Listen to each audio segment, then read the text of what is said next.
Welcome to Desai Academy of Class 8th.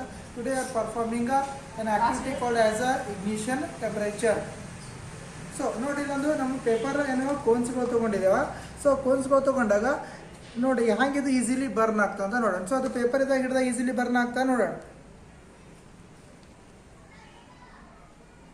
So ನೋಡಿ ಏನಾಗ್ತಾ paper ಬಹಳಷ್ಟು ಈಸಿಲಿ ಬರ್ನ್ ಆಯ್ತು. ಯಾಕಿದು ಈಸಿಲಿ ಬರ್ನ್ ಆಯ್ತಪ್ಪ ಅಂತಂದ್ರೆ ನಾವೇನು ಹೇಳ್ಬೋದು ಅದಕ್ಕೆ that paper has what lowest ignition temperature. The paper ಏನಾಗಿದೆ ಅದಕ್ಕೆ ಪೇಪರ್ ಏನಾಗಿದೆ ಅಂದ್ರೆ ನಮಗಲ್ಲಿ ಲೋವೆಸ್ಟ್ ಇಗ್ನಿಷನ್ ಟೆಂಪರೇಚರ್ ಅಂತ ಹೇಳ್ತೇವೆ ನಾವು. ಯಾಕಪ್ಪ ಅಂದ್ರೆ ಇಗ್ನಿಷನ್ ಟೆಂಪರೇಚರ್ ಡೆಫಿನೇಷನ್ ಏನಂದ್ರೆ so the minimum temperature at which the substance or a material burns is called as the ignition temperature. ಅಂದ್ರೆ ಯಾವುದೇ ಒಂದು ಮಿನಿಮಮ್ ಟೆಂಪರೇಚರ್ ಒಳಗೆ ಪೇಪರ್ ಬರ್ನ್ ಆಗ್ತದ.